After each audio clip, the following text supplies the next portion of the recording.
Intergalactic planetary intergalactic.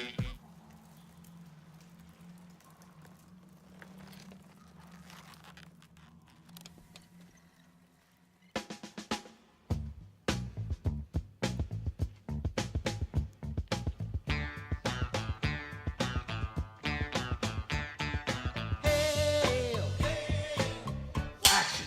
What's going on, movie goers, movie lovers, and movie fanatics? So I'm going to be giving you my movie review for Guardians of the Galaxy Volume 1. I decided to do this because of how excited I am for tomorrow. Because yes, I will be seeing Guardians of the Galaxy Volume 2 at the El Capitan in Hollywood tomorrow. Now that's a Disney theater. It's one of my favorite theaters I go to when a Disney movie comes out. And I cannot wait for this movie. It's gonna be fan-fucking-tastic. But anyways, let's talk about Guardians of the Galaxy Volume 1. Okay. It definitely is probably top 2 Marvel movies of all time. Written and directed by, of course, James Gunn. Starring Chris Pratt. You gotta love some Chris Pratt. I mean, Chris Pratt is fucking fantastic. He's hilarious. Parks and Recs, Jurassic World, now Guardians of the Galaxy. He's just an all-star right now. He's kicking much ass. Who else? Dave Bautista, Vin Diesel, Bradley Cooper, Zoe Saldana. So this cast is exceptionally well. They did a great job with everybody's casting in this film. Especially my favorite, I probably had to go with, I forgot his name, Ronan the Accuser. He was fucking dope.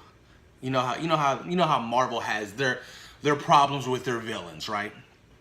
I feel like there was no problem in this movie with the main villain. I feel like he was menacing, and he had a purpose, and he did his fucking job. But yes, man, I love this movie from start to finish. And I'll be honest with you, when I first went into this movie, I was like, what the fuck is Guardians of the Galaxy? What is this shit? But as I sat down, and by the time the movie finished, I was a fucking believer of the Guardians of the Galaxy.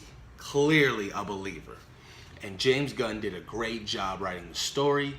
This guy, James Gunn, he has a great way of telling, storytelling, especially with characters, and making sure every character has, a true meaning behind them, and, having that being fun and relatable.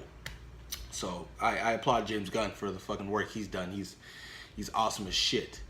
Let's talk about the fucking, oh my god, the music. The music was so good in this fucking movie. It was great. I've never heard a better soundtrack than Guardians of the Galaxy Volume 1. I was just amazed by, the song choice and the fact that the music had a key part in the film. You know what I mean? You normally don't get that. But James Gunn did a great job with meshing, the music along with, the arc of the story and what it means to Peter Quill, Star-Lord, Chris Pratt's character. I love the soundtrack so much, I went out and bought it, man. I did. I was just like, yo, I gotta have it. I need it. But yeah, the soundtrack was, dope as hell. Visually, people say, well, James Gunn says Guardians of the Galaxy is a space opera. And it really is. It is a space opera. It gives new life to what we thought was dead, the space films. He did a great job visually as well, especially the color patterns. Oh my god, man. It's the colors he chose for particular sets, costume designs, it made it pop in this movie. And I felt like that was so good. Like, he did a great job with that as well. And of course, all the CGI was on point. Oh my god, let's talk about some Groot. Groot was fucking dope as hell. Vin Diesel said of all 3, 4, 5 words, I am Groot, we are Groot. And that was all. You know what I mean? But you know what? Vin Diesel, I mean, if you don't know who Vin Diesel, you guys know who Vin Diesel is. But I guarantee majority of you guys didn't know Vin Diesel did the voiceover for the Iron Giant. Check that out. But yeah, like I said, Vin Diesel did a good job with portraying Groot. And I also he had to do it in a bunch of different languages. Say, I am Groot and we are Groot. And, you know, scream and stuff like that in a bunch of different languages. So people say, oh my God, he's getting paid millions to say a couple of words. But no, it takes work. You know what I mean? It's not easy. If it was easy, anybody would do it. Rocket Raccoon. Funny. He was probably a game changer for me in the movie. He really was. Bradley Cooper did a good job, you know, voicing Rocket Raccoon. I want to know more about his story. You know what I mean? His backstory. I know he was from Terran, same as Star-Lord and Peter Quill, same person. But they had took him from Earth and, you know, experimented on him and whatnot and turned him into a talking, gun-slinging Rocket Raccoon. So that shit was awesome. Visually too, he looked real. The fur and everything, shit was crazy, man. Let's see what else. Gamora was dope. I like Gamora's character. She whooped a lot of ass in this movie, and I can't wait to see her in Guardians of the Galaxy Volume 2. And I want to see more of her relationship with Nebula, her sister. You know what I mean? Because from what you've seen in the movie Thanos, the Mad Titan Thanos,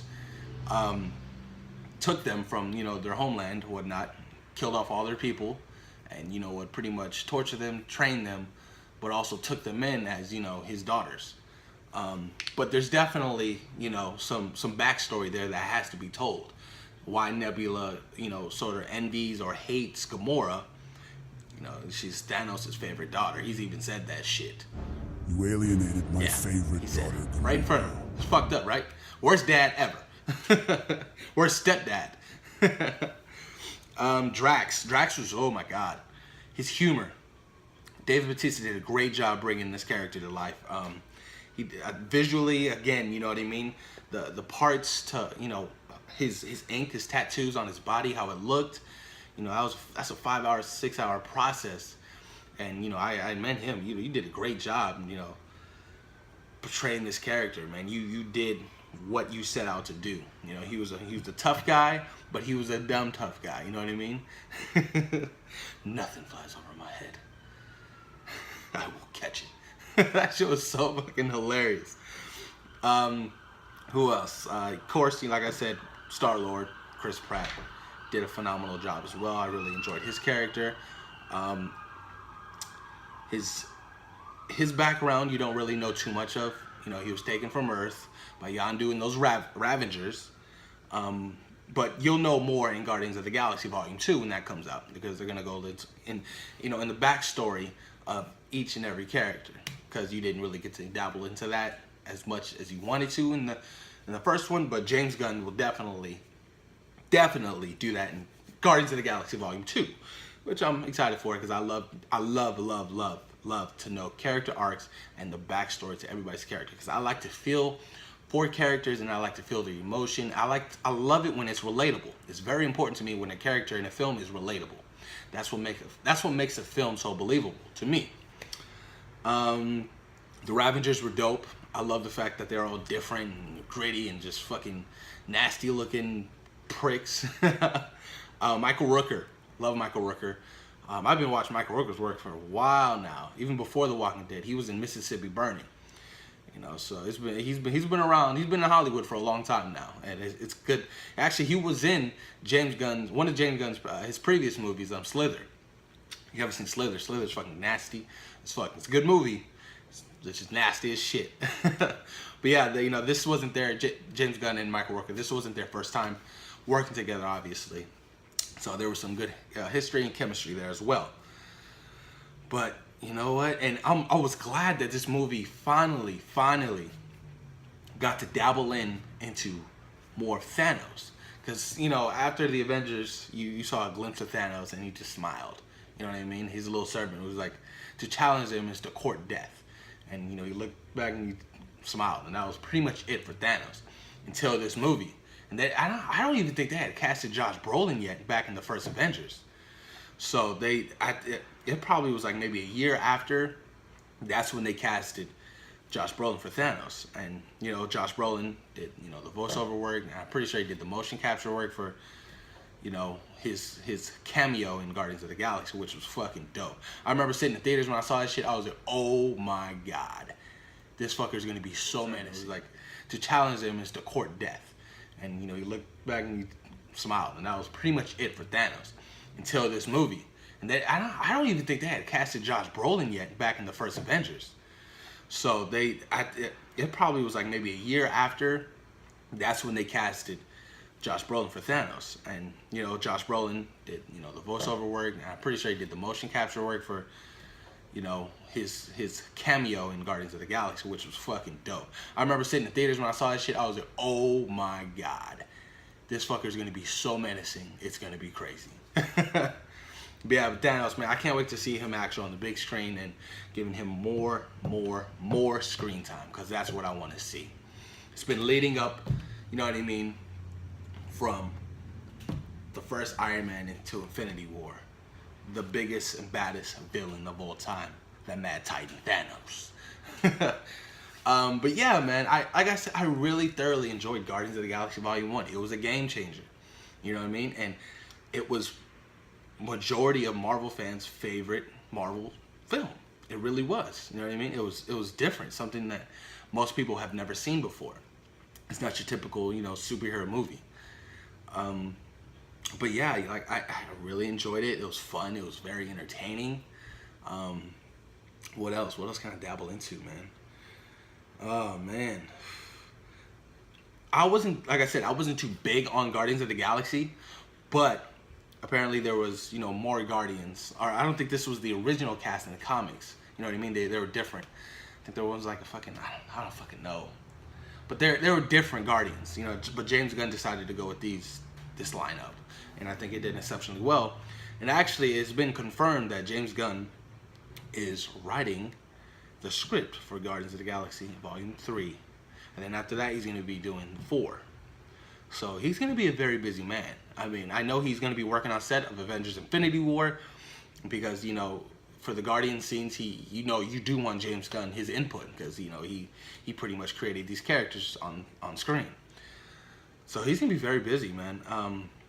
As far as I know from Guardians of the Galaxy Volume 4, it's going to be very different. Very different. I don't think we'll have the core group that we've had for these first 2 films. And the third one, I think you'll still get the core group, but the fourth one, I believe that they're going to be switching it up a lot. So prepare for that if you're a big Marvel fan. But yeah, man, like I said, Guardians of the Galaxy Volume 1 was an astonishing film.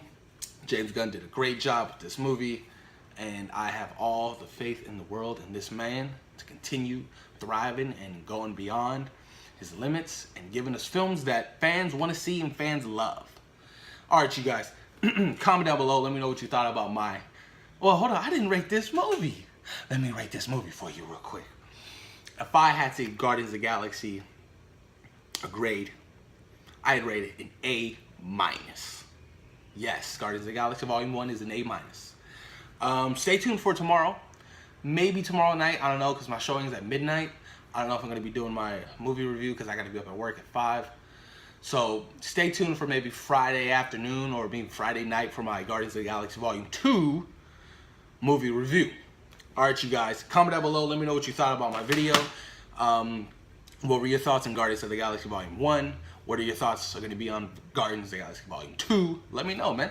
Let's talk. Alright, you guys, I'm out. Cut. Peace. We out. We out. We out.